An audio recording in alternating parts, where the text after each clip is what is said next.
Hey everyone, and welcome back. Today we will be looking at succulents. Succulents are plants with fleshy, thickened leaves and stems that store water. The word succulent means juice or sap. There are many different species and cultivars of succulents. Most people usually associate them with cactus. But keep in mind that whilst all cacti are succulents, not all succulents are cacti. Succulents can go a very long time without water. They tend to thrive in dry climates and they do not like a lot of humidity. As with any other plant, proper watering is necessary in order to ensure the best growth and in order to ensure flowering.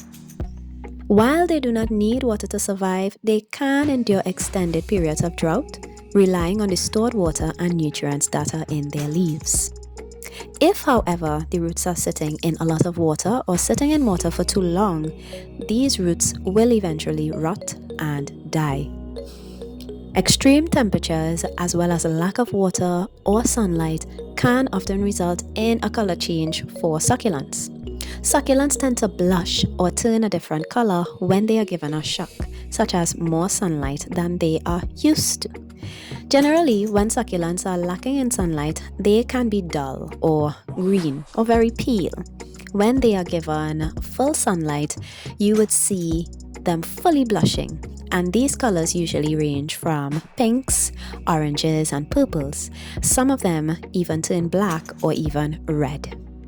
One of the amazing qualities of succulents is their ability to propagate easily. While some species propagate more easily than others, many can grow new plants from a leaf that has fallen off of the plant.